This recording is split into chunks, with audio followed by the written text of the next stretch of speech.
We're back on Get Up and back with Sneaky Hembo time, which was the only team to win in the finals as a 2-1 underdog, as the Raptors currently are, or greater over the last 50 years. You guys seem confident you know the answer. The Cleveland Cavaliers 2016 championship team coming back down 3-1. What do you think, Jay?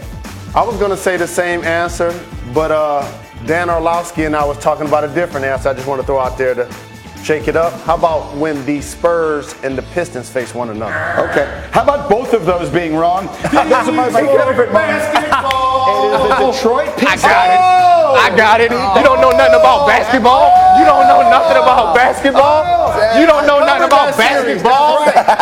And the thing is, the Lakers were an older group, and Shaq was unhappy at that time. That team had Shaq, Kobe, Karl Malone, Gary Payton, and they lost. Yeah. But guess who Detroit had?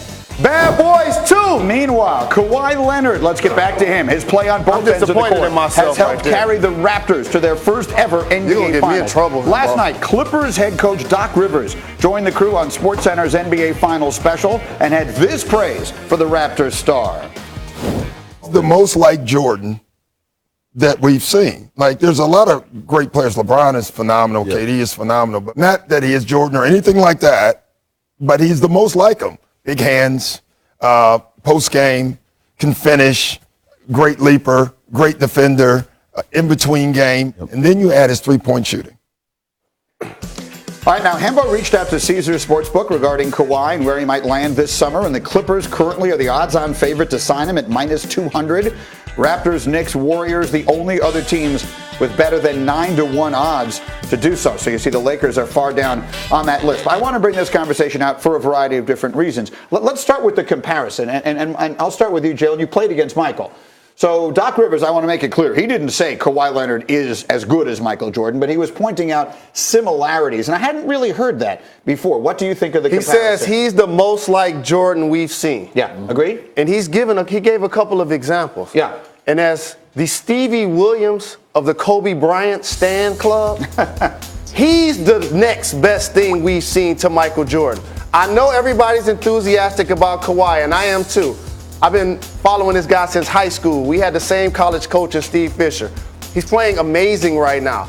But the run Kawhi to Michael Jordan comparison to me has been a lazy one that I've seen a lot of people use. Have you? Kobe Bryant is the next closest thing that I ever have seen to Michael Jordan. Well, I'll see some of the similarities Doc Rivers was talking about, his post-up game, the fadeaway that he likes to shoot, getting to his mid-range shot, everything Michael did. So I understand from that point, but Kobe being Bryant is the closest thing I've seen to. There was an extraordinary similarity between Kobe and Michael. I mean, their speech pattern, almost everything. It felt like Kobe really modeled himself after Michael. Kawhi has not obviously done so, but I see the similarities they make as well. Meanwhile, as far as the fit is concerned, it remains the overwhelming belief in Las Vegas that he's going to wind up a Clipper next year. Is that what you expect to happen, whatever transpires these next 2 weeks? If he leaves Toronto, I anticipate he's going to end up with the Clippers. But we have never seen a summer like this in the history of the NBA.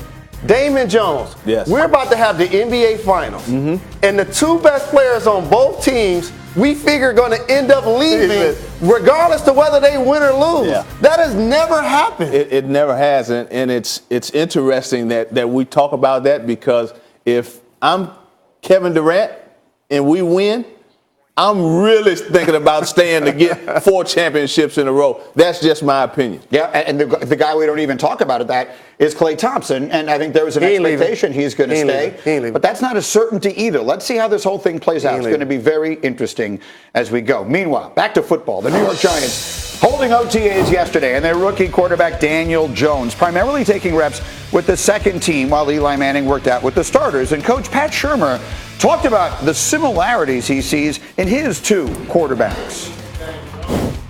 There's a lot of similarities, obviously, in their stature, how they handle themselves. Personality-wise, I would say in some ways they're similar. They're very calm in their approach, but they're very fiery under the covers. I don't think you want to misrepresent either one of them, because they're both very fiery about making sure things are done properly. They demand it of themselves, and they demand it of the people around them. Now, I've heard football players described in a variety of different ways. I can honestly tell you, I've never heard them described as fiery under the covers before. I'm not. Well, you talked to the wrong players. I mean, that's a remarkable scouting job that the Giants have done, obviously. In That's all like of this. the acronym TMI was made just No, for that. that is just the right amount of information. I like, if you re-listen to it after that point, re-listen to it knowing what he's about to say, none of the stuff he says is about football. He talks about everything, and it's all kind of like a dating profile. So he likes to do things the right way. So he obviously misspoke, and we will sort of bypass that for the moment and ask if you are buying the similarities between the two of them in their demeanor and their makeup. No. And here's why. Like, yes, they may look the same and have some similarities with, like, the way they speak. Well, not like. So Eli Manning grew up in the NFL because of his dad. Grew up in the limelight, grew up in the NFL, was a prized recruit coming out of Newman High School in New Orleans, went to SEC, was really, really, really good in the SEC for 3 years, and then was a very highly touted draft pick.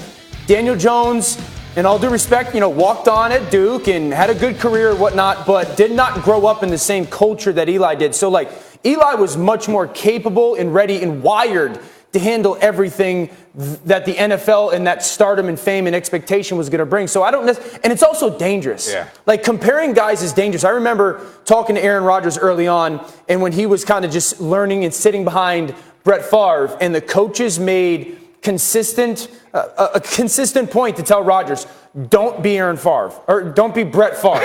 Don't be Brett Favre. You have to be Aaron Rodgers. It's dangerous when you get coaches to kind of push guys to become somebody just because they look the same. I think the point that you made about them personalities being kind of similar but not that similar, I think is a big one, because New York is a big market, and we know that Eli, having grown up in that culture, I think could be prepared for that in a way that Daniel Jones, even though he acts like him a little bit, he looks like him a little bit, it all changes when you're on the front page of the New York papers and everyone's badmouthing you, which he's already experienced a little bit. Well, there's almost a part of that I think is a plus. If you want to start building up calluses, in this way, sort of emotionally or psychologically, I mean, I can't remember the last person who came in with a more negative reaction than Daniel Jones in New York. That includes Kristaps Porzingis, who obviously turned that narrative around quickly, and many others the New York fans have hated. I mean, this guy has been vilified. He hasn't done anything yet. No, I mean, him being able to sit behind Eli and learn from Eli is absolutely a good thing. The point is, Eli had 21 years of being prepared for that. Daniel Jones is going to have a very different experience than Eli did. So to sum up the last 5 minutes, Kawhi Leonard is the next Michael Jordan, and the Giants quarterbacks are fiery under the covers. It's been a very interesting morning so far here on Get Up, and it's going to get even better, because coming up, it is a question that we ask often. Who is the best basketball player on the planet? Our analysis will not shock you, but our honesty will.